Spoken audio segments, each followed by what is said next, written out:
Hey everyone, welcome back to my kitchen. This is Cece, and today we are going to be indulging into the ultimate minimalist summer sauce. Hopefully I said that right, because we aren't cooking the tomatoes into that heavy paste type of sauce that we do in the winter. The success relies entirely on a technique called emulsification. That's using hot starchy pasta water to force the olive oil and the fresh tomato juices to merge together into this glossy, velvety coating that clings perfectly to the pasta. But I have a secret for you guys, because the one thing I cannot stand is having a beautiful summer tomato sauce and have it sort of just roll off of my spaghetti. And I've been experimenting, and what I found was this beautiful Spaghetti Quadrati. And we've used this before in the recipes, but it is basically a spaghetti, and I'll put up a picture of it to get a little bit more. It has got four sides to this spaghetti. So there you go. Let me just show you. That's the Spaghetti Quadrati. And I'm using the number one, which is the smaller noodle. And it is important that we use that, because what we want is we want that glossy, velvety coating from the tomato sauce that we're spent this time making, basically to cling onto the pasta. If you're still pairing your fresh tomato and garlic sauce with regular round spaghetti, you are accidentally washing half your flavor down the kitchen sink. I'm being dramatic, but it's true. And I had to find a way of capturing that beautiful summer fragrance in my pasta, right? So here's the exact reason why the standard round spaghetti that has this smooth surface that causes light, fresh olive oil sauces just to slide off of it and pool at the bottom of your bowl, right?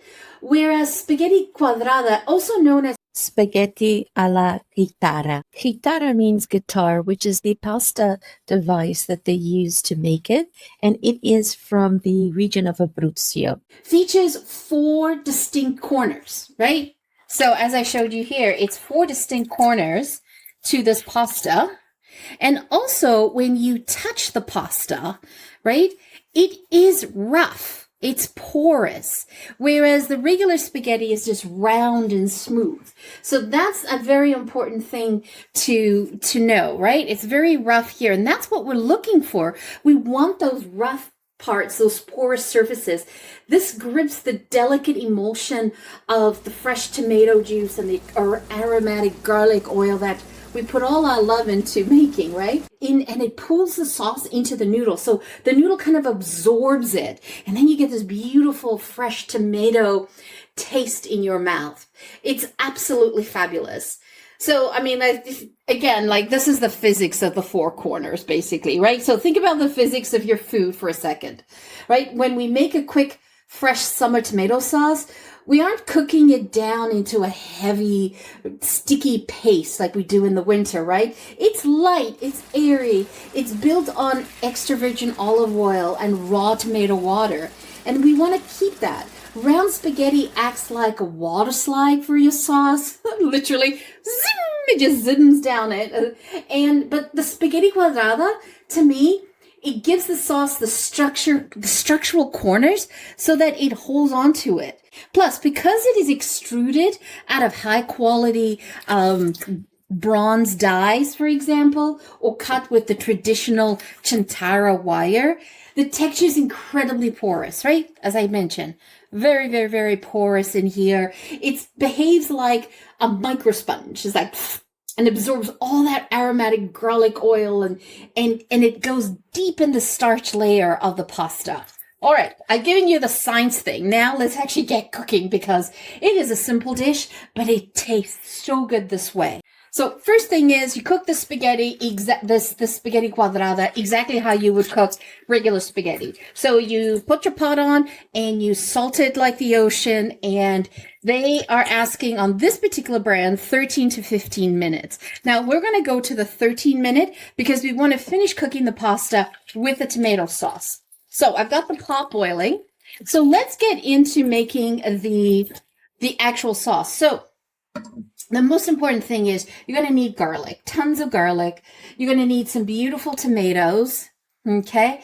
And you want to use a mixture. I picked these up from the grocer, and they're called Sanzano. They can't call them the full name because it's trademarked, right? But these are beautiful for it, and they're nice and fresh, and they're firm but soft. That's what you're looking for. And when you actually smell the bottom of the tomato, and you smell tomato, they're perfect. And then I had some leftover little ones, so you can use little cherry ones and mix that in. So I thought I'd add some color. You need some basil, you need some extra virgin olive oil, some good quality, and a little bit of Parmesan to dash on the top if that's what you want to do. So first things first, we want to get the garlic going. So the garlic, you literally want to make these in slivers. You don't want to dice them. You don't want to mince them. You don't want to dice them, because the more surface area there is of the garlic, the more likely it's not going to burn on you. And I love to see this in the sauce as well. Now, I like to leave my garlic in my sauce. If you don't want to leave your garlic in the sauce, what you can do is just cut them in half and smash them. And then you can just take them out of your sauce when you go to serve it. These are beautiful Spanish garlic, so nice and fresh, and I don't have to worry about taking the middle seed out. It's still relatively young, but if you have older garlic, you do want to take out the middle.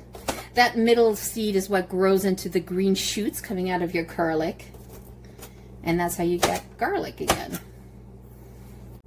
I usually have my mise en place ready when I record for you guys, but I wanted to show you because it's such a simple one, right? And so these, you simply just want to cut off the end, and I like to keep them chunky.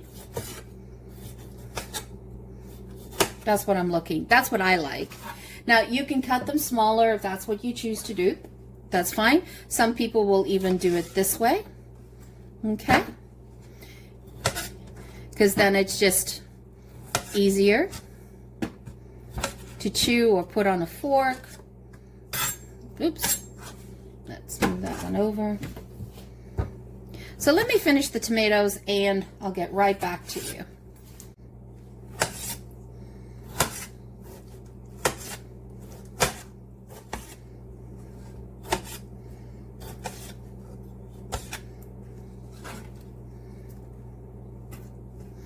And then I just like to make sure I capture all of that tomato water. Don't want to lose that. So that was 2, 4, 6. 6 of those small plum zanzanos. And then these I just sort of cut in half. I love the yellow ones because I love the color. Seeing the color. It's different. And they're also super sweet.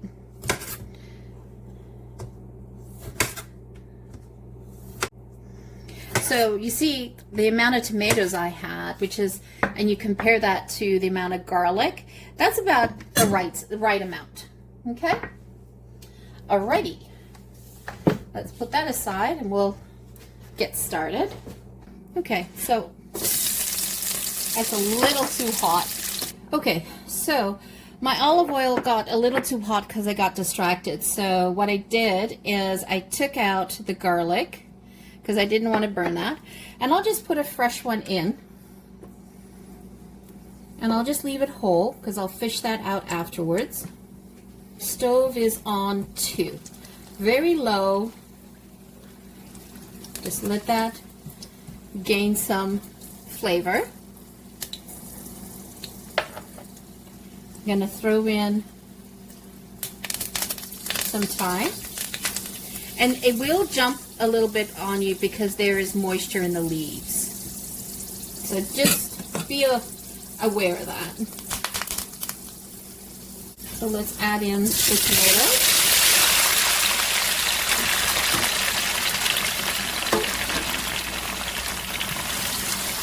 Doesn't that look wonderfully colorful? Love it. And I put the basil at the very end. I do not put the basil in now because I don't want to burn the basil. I want that freshness from the basil. So let's get this on high for 10. It's about a 10-minute sauce. So we still want to see the tomatoes whole. That's the beauty about this dish. And we're going to add in a pinch of salt. And I do like to add sea salt, a little coarser sea salt, personally. You want the tomato and the olive oil to mix in together, have a happy dance. And then with the pasta water, we'll emulsify the liquid, because the starchy water and the oil and the tomato water mix together. Take a look at that. See how the oil and the tomato water are sort of amalgamating together, sort of emulsifying? This is what we're looking for. So you still want a little bit of the tomato to be al dente. Okay, so we're going to set this aside. I'm going to cook the pasta now, and then we'll mix that in together. But that's kind of the perfect consistency that we're looking for. Look at that. Isn't that gorgeous?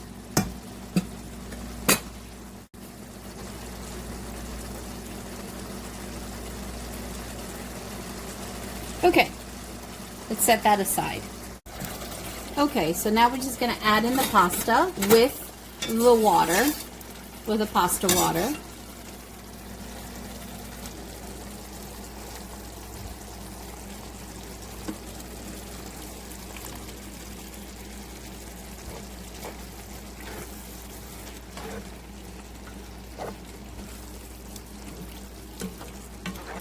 So you just want to mix this in.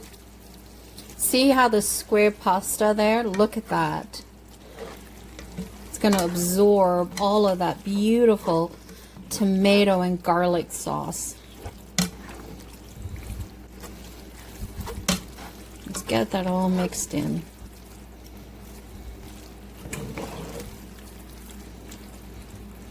And I take out the thyme. Okay, so let's plate this up. And then the way I like to finish it is I like to take just a few of the leaves. I'll take a little bit of baby leaves. And then what I like to do is take the garlic that we had fried and just add a few of them into the plate. It gives that extra zing. Whew. Doesn't that look good? That looks fabulous. So let's give this a try. This is gonna directly from the pot. Give that a whirl. That is just bright summer. It's simple. It's not heavy pasta-y sauce. It's just the right amount for the heat. And it is filling. So I just like to sprinkle a little bit of pasta, Parmesan cheese on top. A perfect plate of summertime. And I love to serve this with a rosé.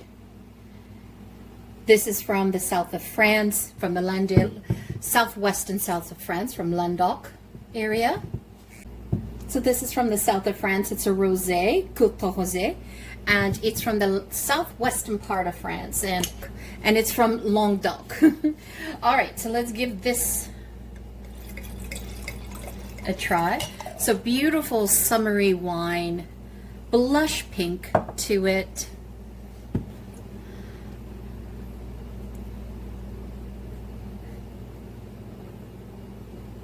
Oh, nice and cold. This is, I cooled this down to about, so around 13 degrees Celsius, which is about 55 to 60 degrees Fahrenheit. But it's absolutely lovely with it. There's a nice sweetness to it, but yet there's a bright acidity to it. And it goes extremely well with the tomato sauce here. got infused with the tomato sauce. Isn't that awesome? So you have a gorgeous summer dinner or lunch or brunch. It is infused with tomato and garlic and olive oil with a little bit of Parmesan on top and some basil. And the Spaghetti Quadrata is definitely the ticket to use for this type of dish because the pasta has absorbed all of that yummy sauce flavor, and every bite you get this bright freshness of garlic and tomato in your mouth. Hopefully you enjoyed this. If you have not yet hit the like button, go ahead and do that now. Hit subscribe. We are a small creator site and we're trying to hit a goal, a milestone of 1,000 subscribers. We're almost there, and we're looking for everyone who watches the site to join us, join the community, hit the subscribe button, help us meet our goal. Once again, thank you so much for joining me. Have a fabulous day. Ciao for now. Don't forget to hit subscribe.